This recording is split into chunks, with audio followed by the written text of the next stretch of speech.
pois ainda o louvarei. A ele meu auxílio e Deus meu.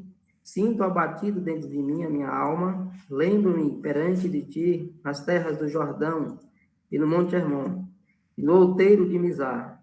Um abismo chama outro abismo, ao fragor das tuas catadupas, todas tuas ondas e vagas passaram sobre mim. Contudo, o Senhor, durante o dia, me concede a sua misericórdia, e à noite comigo está o seu cântico. Oração ao Deus da minha vida, digo a Deus, minha rocha, por que te olivaste de mim? Porque hei de andar eu lamentando sobre a opressão dos meus inimigos?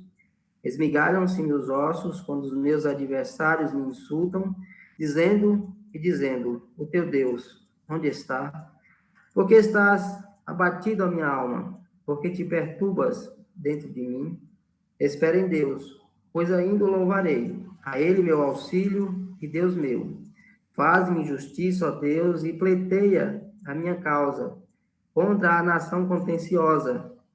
Livra-me do homem fraudulento e injusto, pois tu és o Deus da minha fortaleza.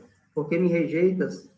Porque hei de andar eu lamentando sobre a opressão dos meus inimigos. Envia a tua luz e a tua verdade, para que me guiem, me levem ao teu santo monte, aos teus tabernáculos. Então irei ao altar de Deus que é a minha grande alegria. Ao som da harpa eu te louvarei, ó Deus, Deus meu. Porque estás abatida, ó minha alma? Porque te perturbas dentro de mim? Espera em Deus, pois ainda louvarei a ele, meu auxílio e Deus. Amém. Nós vamos orar mais uma vez. Senhor Deus amado, nós te pedimos ao Pai que nesse momento de meditação e de estudo da tua santa palavra, que o Senhor possa assim nos conduzir, nos dando sabedoria e discernimento, que o Senhor esteja através do teu Santo Espírito iluminando a nossa mente e fazendo, ó Deus, com que a tua palavra venha penetrar não somente em nossa mente, mas também em nosso coração, ela possa estar nos conduzindo, nos moldando e nos direcionando a cada dia mais, ó Deus, a vivermos para a tua glória, e a cada dia mais sermos edificados e conduzidos, ó Deus, em uma vida que venha cada vez mais resplandecer a graça do Senhor em nossas vidas. Que o Senhor possa, assim, continuar conosco, nos abençoando e nos conduzindo em nome e para a glória de Cristo. Amém. Meus amados, nós vivemos, né, nesse período aí de pandemia, né, que com certeza tem sido um período de grandes dificuldades, né, para todos nós. Temos sentido, né, as consequências que tudo isso tem trazido para a nossa vida, para a vida principalmente da igreja, né, a grande dificuldade que temos em perceber como tudo isso, de uma certa forma, tem paralisado, né, todos os meios necessários para que nós possamos estar nos reunindo como povo de Deus, né, nos reunindo como igreja do Senhor, como povo santo, né, de Deus, que deve estar assim congregando e adorando ao Senhor. Isso, é claro, nos leva a algumas reflexões, né, acerca desse período, né, dessa grande dificuldade pelo qual nós temos vivido. E nos leva, na verdade, a tentar entender, né, quais são, de fato, os meios ou os motivos que devem nos conduzir à adoração a Deus. Quais são os motivos que estão por trás da necessidade que temos de estarmos nos reunindo.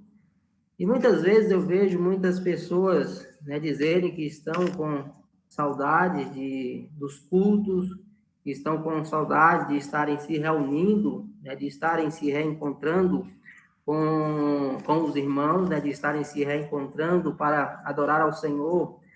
Mas eu quero conduzir a fazer-nos perceber qual é de fato a verdadeira motivação, né? Será que a nossa motivação muitas vezes é simplesmente pelo fato de que na igreja muitas vezes temos a oportunidade, né, desse momento social e que não é errado, mas no entanto, qual é a verdadeira motivação, né, que nos conduz, que nos faz sentir necessidade, que nos faz sentir, na verdade, sede de estarmos cultuando ao Senhor, de estarmos na presença de Deus.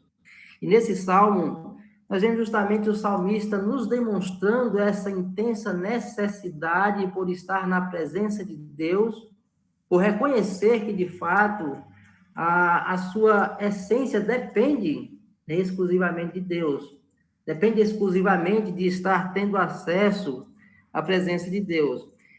Esse salmo, né, como diz aí no título, é um salmo escrito pelos filhos, né, de Coré.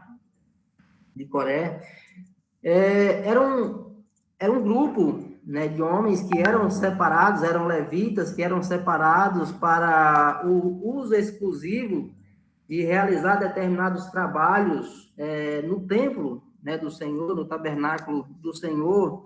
Eles tinham algumas tarefas específicas de estarem realizando ali no templo. Como eram levitas, eles estavam diretamente associados ao serviço no templo, né, a adoração e o culto ao Senhor. Por algum motivo, né, o qual eu não sei, o texto não nos deixa explícito, esse salmista, ele não está tendo a possibilidade de estar no templo, de estar em Jerusalém.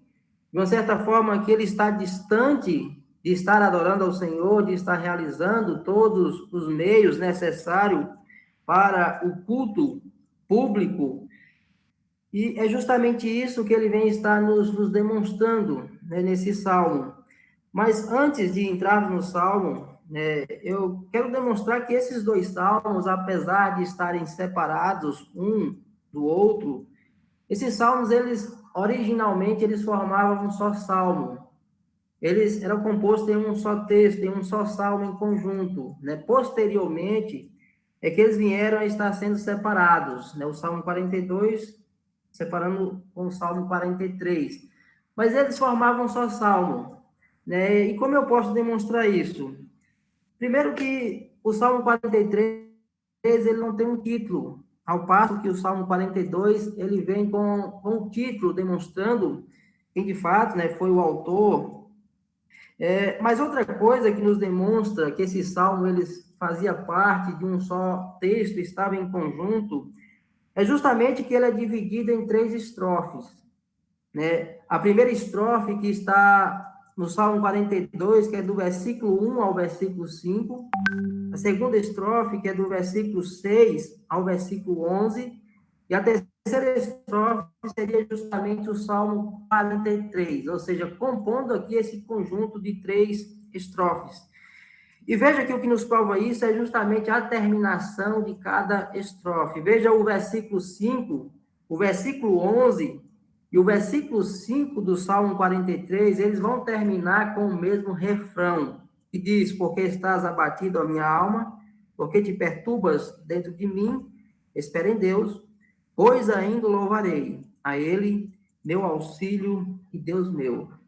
Todas as 3 estrofes vão terminar com esse mesmo refrão, ou seja, nos demonstrando que é o mesmo salmo, né? Originalmente, eles compunham um só texto, divididos nessas 3 partes.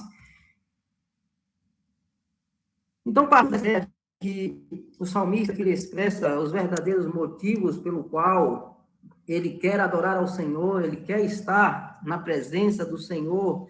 Nós vamos trabalhar justamente, né, o seguinte tema que se encontra aqui no versículo 2 do Salmo 42. A minha alma tem sede de Deus. Ou seja, especificando e demonstrando essa necessidade essencial de estarmos adorando, de estarmos na presença do Senhor, de estarmos cultuando a Deus. Então, partindo dessa ideia, dessa sede que temos ou que devemos ter da presença de Deus, eu quero tratar acerca do primeiro motivo, ou seja, do motivo causador aqui do salmista, que na verdade lhe conduziu a estar se separando da adoração a Deus.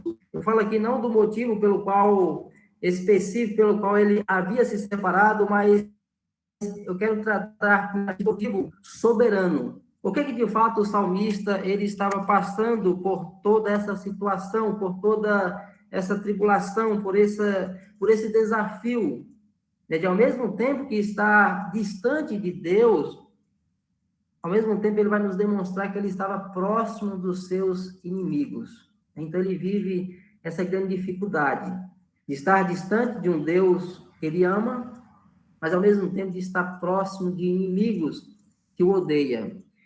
Mas a primeira coisa, então, que nós vamos tratar está no versículo 7, que diz o seguinte: um abismo chama outro abismo, ao fragor das tuas catadupas, todas as tuas ondas e vagas passaram sobre mim.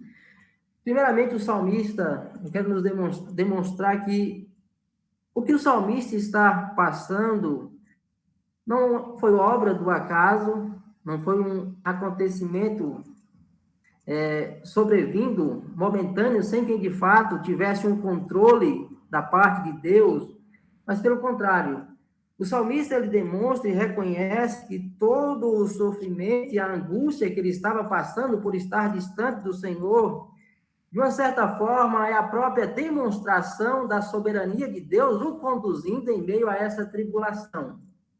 Ele não estava passando isso por acaso.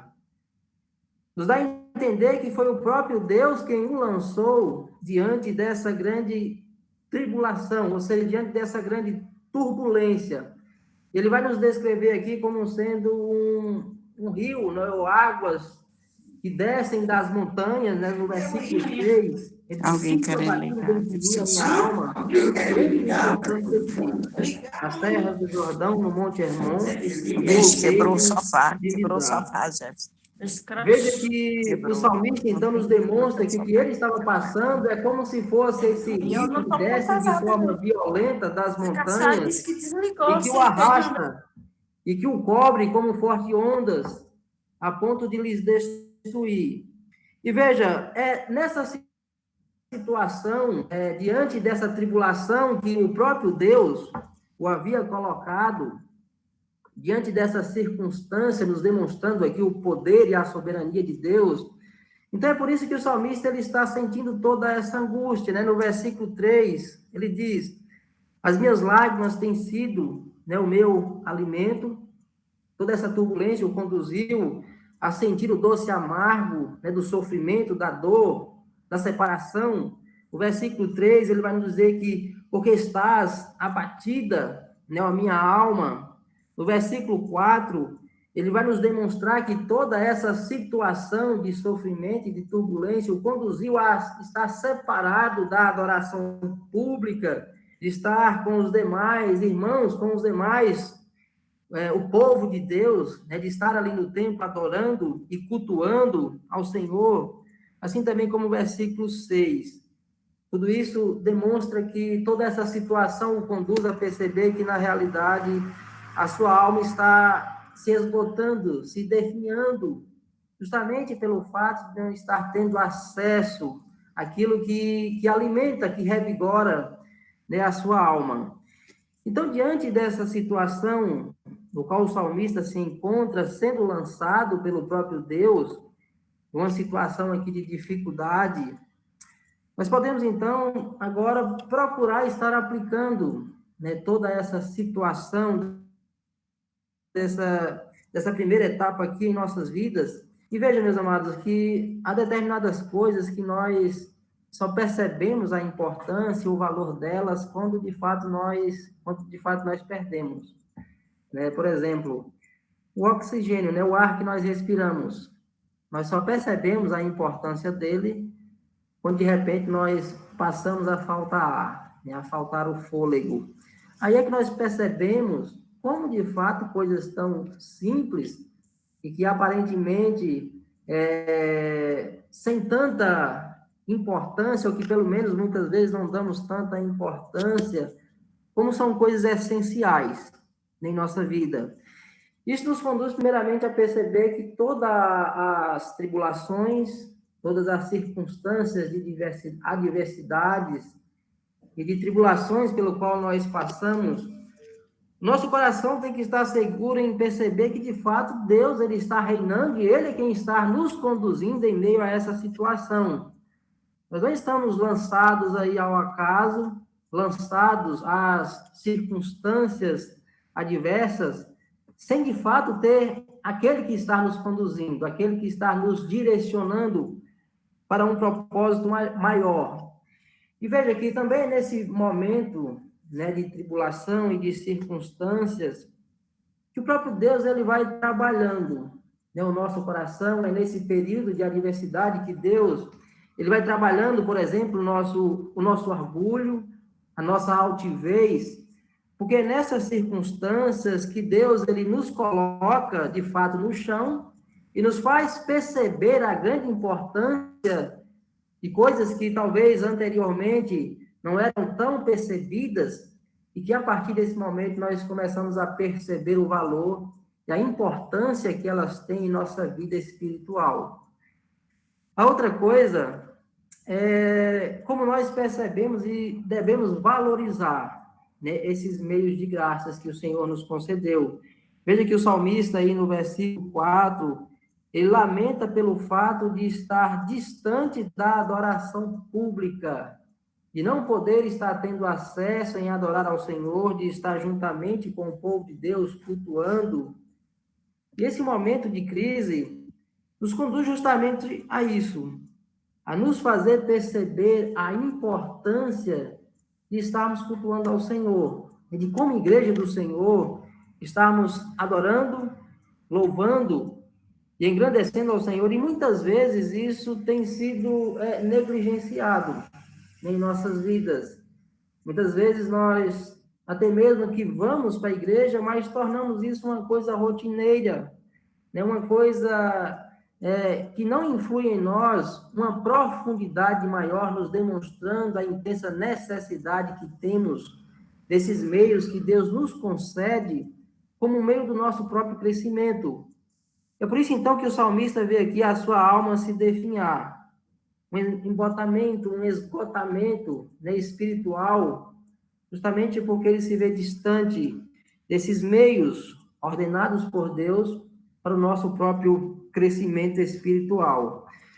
Mas, ao mesmo tempo, além de percebermos e reconhecermos que o próprio Deus é quem está conduzindo e nos direcionando, mesmo em meio a essas circunstâncias, mesmo em meio a essas adversidades, nós vemos que isso não é feito por acaso, mas pelo contrário, Deus nos conduz em meio a esse turbilhão, né, como o versículo 7 vai nos demonstrar, esse turbilhão como ondas impetuosas.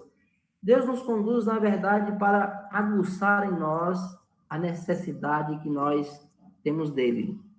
É justamente esse segundo ponto que eu quero tratar, que está no versículo 1 e o versículo 2. Como suspira a costa pelas correntes das águas, assim por ti, ó Deus, suspira a minha alma. A minha alma tem sede de Deus, do Deus vivo. Quando irei e me verei perante a face de Deus. Ou seja, é nas tribulações, nessas adversidades que acaba aguçando em nós, intensificando, aflorando em nossa alma a necessidade que temos de Deus. Porque muitas vezes nós estamos muito acomodados naquilo que Deus tem nos concedido, né, da sua graça, da sua bondade, do teu infinito amor. E muitas vezes nós não percebemos a intensidade, a necessidade que isso tem em nossas vidas. E talvez isso só venha se aflorar quando, de fato, momentos como esse sobrevêm sobre as nossas vidas. Quando nós estamos com sede ou com fome, qualquer coisa que nós comemos parece que é a melhor comida do mundo. Justamente por quê? Porque se intensificou em nós o quê? A necessidade do alimento. E a necessidade que temos de saciar a nossa fome. E ele fala aqui acerca da costa, né, que é um animal, na realidade, que necessita de bastante água, ele está a todo instante necessitando consumir, né, bastante água. E é um tipo de animal que, quando está com muita sede, ela evidencia essa sede de maneira bem evidente. Dizem que ela sente até mesmo dores em seu corpo, ela passa a soltar um determinado odor, que acaba, na verdade, até mesmo atraindo determinados predadores, quando ela começa a sentir muita sede. Diz que é um animal que tem, na verdade, a capacidade de detectar água a quilômetros de distância.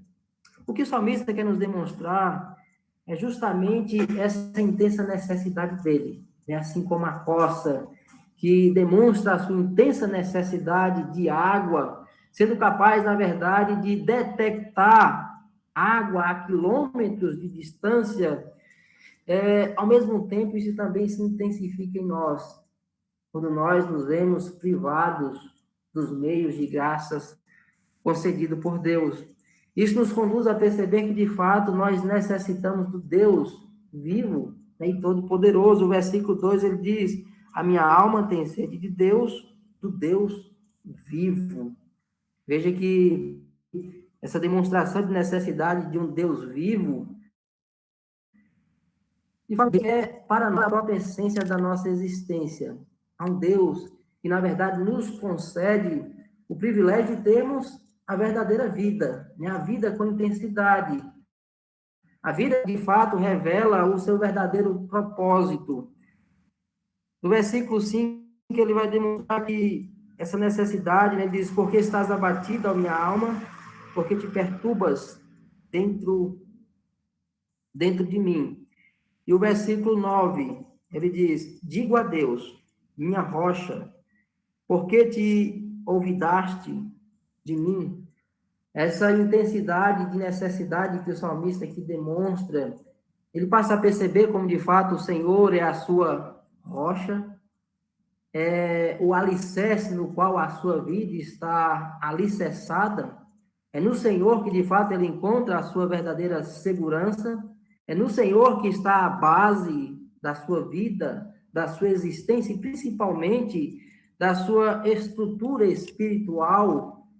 É alicerçado no Senhor, que, de fato, ele pode encontrar sustento para a sua alma.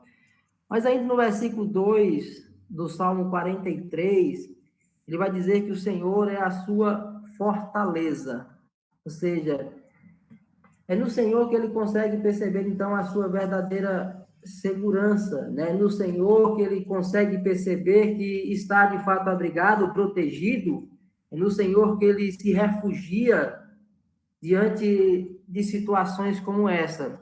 E no versículo 4 do Salmo 43, ele vai nos demonstrar que o Senhor é a sua alegria. Ou seja, meus amados, esse segundo ponto também nos traz, né, algumas aplicações. Veja que, principalmente em dias, né, de consumismo, em dias no qual a sociedade é movida a consumir desenfreadamente, no qual as pessoas muitas vezes já não têm mais controle daquilo que compra, e muitas vezes compramos muito mais do que necessitamos. Tudo isso muitas vezes nos leva, de uma certa forma, a estar nos saciando demais do mundo e de tudo aquilo que ele tem nos oferecido, ao contraponto que, ao mesmo tempo, acaba, de uma certa forma, retirando de nós essa necessidade de sermos saciados por Deus, e saber que, de fato, é nele que todas as nossas necessidades são supridas. É no Senhor que, de fato, a nossa alma ela pode ser saciada, pode estar saciando a sua sede. Ou seja, somente o Senhor é o único que pode estar aquietando nosso coração. Somente o Senhor é o único que pode estar trazendo tranquilidade e serenidade em meio à tribulação. Como diz o Salmo 46, o versículo 10, né? Aquietai-vos e sabei que eu sou Deus. Nesses dias de tribulação e de adversidades, nosso coração ele tem que procurar estar se aquietando no Senhor. Nosso coração tem que saber que a nossa alma só vai de fato encontrar tranquilidade descanso, vai ser saciada quando nós percebemos que, de fato, no Senhor está o nosso refúgio, a nossa fortaleza. É no Senhor que nós encontramos, de fato, graça para estarmos sendo refrigerada a nossa alma. Como diz o Salmo 23, o Senhor é quem refrigera a nossa alma, Ele quem traz alívio às nossas dores, às nossas angústias, às nossas tribulações. Ou seja, o Senhor ele é o socorro bem presente, né, nas tribulações. O Senhor é o socorro bem presente nesses momentos de dificuldade. Então, nós percebemos que aquilo que o Senhor traz sobre nós, né, as adversidades, Ele traz ao mesmo tempo com o propósito de trabalhar em nós essa necessidade que temos dele. E às vezes nós temos nos banqueteado tanto no mundo e temos muitas vezes perdido o nosso apetite por sermos saciados por Deus, por sermos alimentados por sua presença, por sua palavra e pelo teu Santo Espírito. Ou seja, o Senhor, então, é o nosso refúgio, né? A nossa segurança, a rocha pelo qual a nossa vida está sendo alicerçada. E muitas vezes nós até tentamos caminhar com as próprias pernas. Mas quando assim nós fazemos, nós percebemos que estamos caminhando em uma areia movediça, né? Quanto mais caminhamos, mais nos atolamos e mais afogamos em meio aos nossos passos. Por isso a necessidade de andar sobre a rocha, aquele que nos sustenta, aquele que nos conduz, que nos direciona, que nos demonstra que não são as nossas próprias pernas que está nos dando sustento, mas que nos demonstra que é no Senhor que está a nossa verdadeira segurança. É no Senhor que encontramos a verdadeira segurança para estarmos dando prosseguimento à nossa vida, para estarmos prosseguindo mesmo em meio às adversidades, mesmo em meio às tribulações. Mais ainda, a terceira coisa que eu quero destacar é que em meio a essas tribulações, a essas adversidades, e mesmo em meio ainda aos nossos pecados e às nossas deficiências que nós demonstramos no decorrer dessa caminhada, o Senhor ainda ele nos demonstra a sua misericórdia. O versículo 8 do Salmo 42, ele diz: Contudo, o Senhor, durante o dia, me concede a sua misericórdia. E à noite comigo está o seu cântico, uma oração ao Deus da minha vida. Veja, meus amados, que em momento algum o Senhor nos deixa desamparados.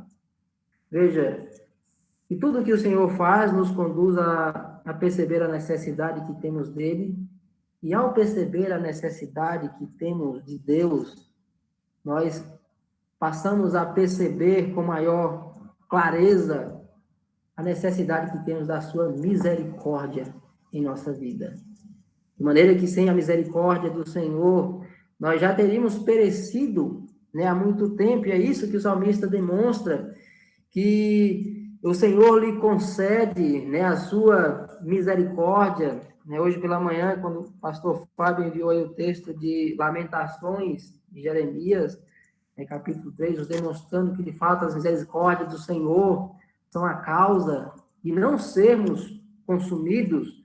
As nossas necessidades revelam isso, que se nós ainda permanecemos de pé, se ainda permanecemos caminhando e sendo conduzidos, tudo isso é feito unicamente pela misericórdia de Deus, nos direcionando. E mesmo em meio às nossas deficiências, mesmo em meio, né, aos nossos pecados, né, a misericórdia do Senhor é como se estivéssemos diante de um arranha-céu e nós percebemos a sua grandeza só quando de fato nós estamos aos pés dele e olhamos para cima e vemos que de fato ele é imenso, ele é alto. É justamente isso que Deus faz conosco. É diante dessa situação de tribulação, de adversidade, que nós percebemos a grandeza de Deus. Na verdade, ela nos conduz a olhar para cima e perceber que nós somos pequenos, somos falhos, pecadores, Mas, ao mesmo tempo, nós olhamos e vemos que há um Deus grandioso e que nos demonstra a sua misericórdia. E nos demonstra que, mesmo não merecendo, ele nos demonstra o seu amor. Ou seja, nos demonstra esse favor imerecido. É justamente isso que significa a misericórdia. É um favor que nós não merecemos. Merecíamos ser condenados, mas, no entanto, o Senhor nos demonstra a sua misericórdia. E a necessidade nos conduz justamente a isso, a baixar os nossos olhos no sentido da nossa altivez e perceber que, de fato, nós somos como pó, né? Como a poeira, como a fagulha, né, de uma palha que é lançada sobre o vento, mas que, no entanto, ao mesmo tempo, o salmista ele não se vê desamparado, porque o Senhor é misericordioso. É no Senhor que ele, ao mesmo tempo, encontra força e refúgio para ser conduzido, para encontrar regozijo e consolo para a sua alma. Ao mesmo tempo, eu queria destacar ainda, além da misericórdia de Deus, eu queria destacar aqui, então, o quarto ponto, que está no Salmo 43, versículo 3 e 4, que diz: envia a tua luz e a tua verdade, para que me guiem e me levem ao teu santo monte, então, aos teus tabernáculos. Então irei ao altar de Deus que é a minha grande alegria. Ao som da harpa eu te louvarei. Ó Deus, Deus meu. Vejamos, meus amados, que a misericórdia de Deus, ao mesmo tempo que demonstra a nossa debilidade, a nossa fraqueza, a nossa pequenez, mas, ao mesmo tempo, esse Deus demonstra de maneira grandiosa a sua graça e nos pega do pó, nos levanta do pó, que nos reergue, mesmo quando estamos caídos diante dessa situação de dificuldade. Veja que nesses versículos, o salmista demonstra aqui uma intensa necessidade da graça de Deus, de que o próprio Deus o conduza, de que o Senhor o direcione, demonstrando alguém aqui totalmente dependente da graça de Deus. Ou seja, essas tribulações, né, ela aflora em nós a necessidade da graça de Deus, deixa de maneira explícita, de maneira clara, como de fato nós somos incapazes de conduzir a nós mesmos e que necessitamos de que o Senhor nos lance sobre os braços e nos conduza por meio da sua graça. Quando alguém se encontra com intensa sede, né, por exemplo, em meio a um deserto, como talvez seria o caso aqui do contexto, né, de uma corça que está em meio a um deserto com intensa sede, nós vemos que alguém que tem intensa sede e que ao mesmo tempo esteja em um deserto, essa pessoa está desfalecida, está caída, já não há nela nenhuma força mais para conduzir a si mesmo. Nós percebemos que essa pessoa não basta simplesmente nós dissermos a ela aonde fica a fonte, para que ela vá sozinha. Não. É necessário que essa pessoa seja carregada até a própria fonte. E é justamente isso que o salmista demonstra. Ele precisa ser levado, precisa ser conduzido pelo Senhor à fonte que de fato sacia a sua sede. Ele diz: envia a tua luz. Ou seja, Senhor, envia a tua luz para que eu seja conduzido por ti. Envia a tua verdade. Ou seja, o salmista expressa aqui a sua necessidade de ser conduzido em um caminho no qual o próprio Senhor o direciona e o conduz. Mas, ao mesmo tempo, ele também vai nos demonstrar que para que me guie e me leve ao teu santo monte, né? O versículo 3 do Salmo 43, né? Aos teus tabernáculos. Ou seja, meus amados, assim como o salmista, o homem sem Cristo, ou o homem distante de Deus, na verdade é como alguém que está cego, como alguém que está incapaz de conduzir a si mesmo. E não somente ele está cego, mas também ao mesmo tempo está perdido. Ele não sabe qual o caminho a ser direcionado. E não somente está cego, perdido, mas também está debilitado.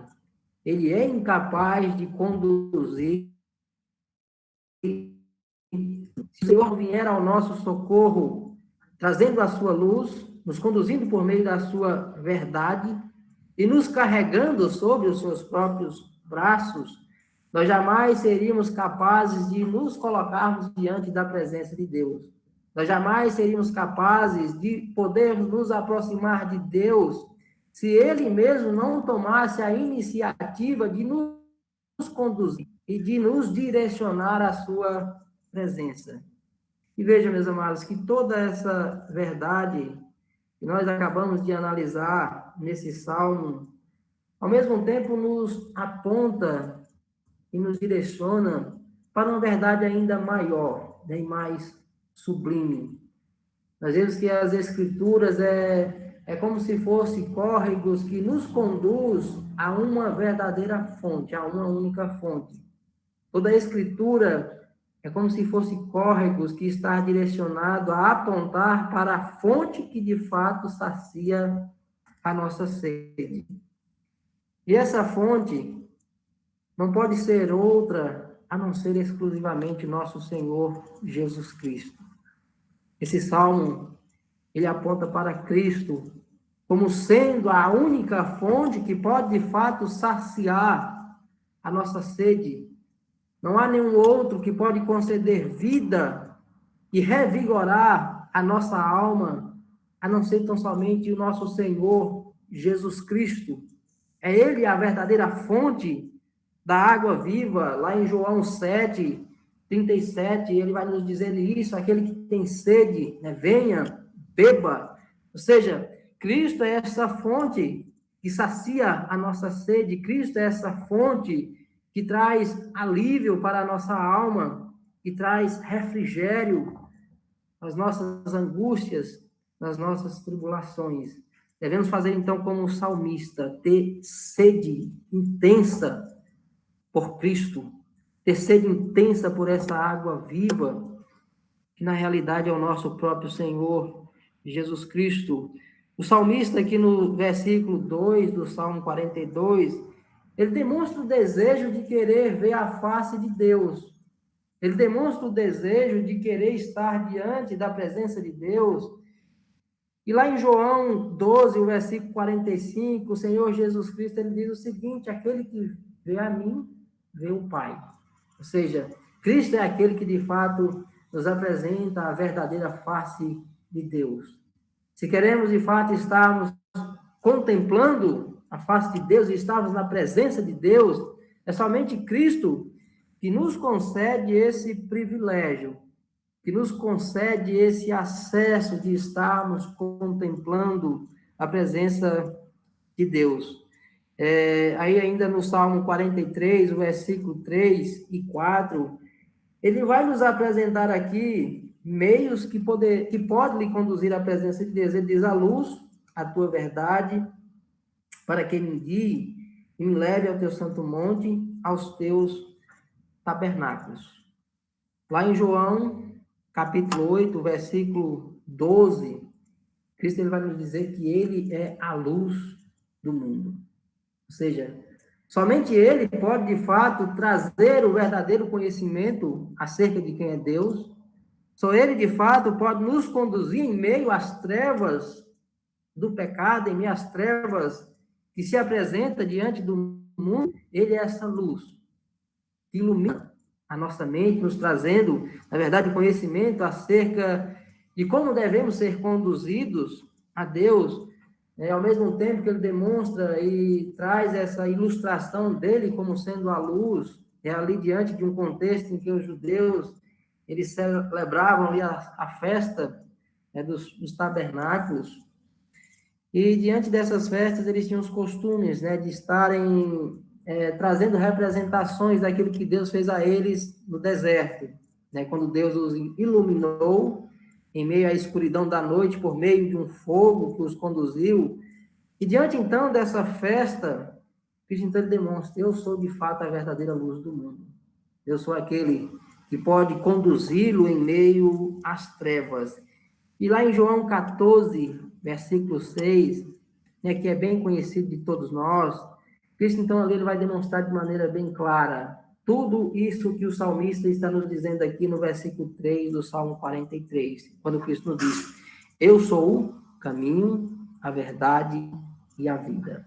Ou seja, não há nenhum outro que pode nos conduzir a Deus, a fonte das águas que refrigera a nossa alma, a não ser o próprio Cristo, porque ele não somente é o caminho, a verdade e a vida, como ele é a própria fonte que sacia a nossa sede.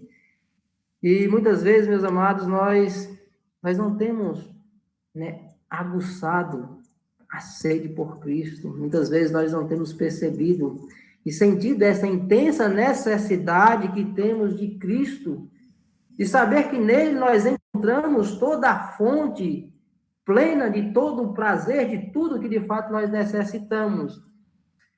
Lá em Eclesiastes, Cantares, desculpe, Cântico dos Cânticos de Salomão, no capítulo 5, ele vai falar que a sua alma necessita e deseja, a esposa falando para a esposa que ele é totalmente desejável, nos demonstrando justamente ali, apontando para Cristo, nos demonstrando que, de fato, Cristo ele é totalmente desejável. Em Cristo, nós encontramos a plenitude de toda a satisfação que a nossa alma necessita. Não há nenhum outro meio, meus amados, não há nenhuma outra fonte. Tem havido várias fontes sendo apresentadas como sendo meios de tentar saciar a necessidade do homem, mas todas essas fontes têm se demonstrado contaminadas, porque a única fonte de água potável para a nossa alma é o Senhor Jesus Cristo. A única fonte no qual a nossa alma pode saciar e se deleitar prazerosamente é somente no Senhor Jesus Cristo. Ele sacia a nossa sede. E como ele faz isso? Lá em Hebreus, capítulo 10, versículos 19 e 20, ele vai nos demonstrar que Cristo, por meio do seu sangue, abriu esse novo e vivo caminho que nos dá acesso à presença de Deus Pai. Ou seja, Cristo não somente é o caminho, a verdade e a vida, mas ele também é o único meio que nos propicia acesso à presença de Deus. E nós não venhamos estar negligenciando esse grande privilégio que temos. E lá em Hebreus ele vai dizer para entrarmos na presença de Deus com intrepidez, ou seja, fazendo uso desse meio no qual nós temos livre acesso. E muitas vezes nós negligenciamos, que o Senhor então ele possa nos conduzir a cada dia mais a sermos refrigerados pelo Senhor Jesus Cristo, e nesse refrigério a nossa alma cada dia mais possa estar sendo saciada pela presença de Cristo. De maneira que a cada dia mais a nossa necessidade dele seja aguçada ao ponto de percebermos que não há nada que possa nos dar, nos proporcionar mais prazer e satisfação do que estarmos na presença de Deus, adorando, cultuando, exaltando e glorificando o teu santo nome. Que o Senhor então nos abençoe e esteja cada dia mais conduzindo os irmãos aí a permanecerem firmes, sendo conduzidos sempre pela graça do Senhor, e que a cada dia mais ele possa conduzi-los pela instrumentalidade, do pastor Fábio, dando sabedoria, e cada dia mais o capacitando para que os irmãos possam ser sempre edificados para a honra e glória do Senhor. Amém. Nós vamos orar. Eu peço ao pastor Fábio que esteja assim orando pela palavra que foi ministrada.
Amém. Meus irmãos, então foi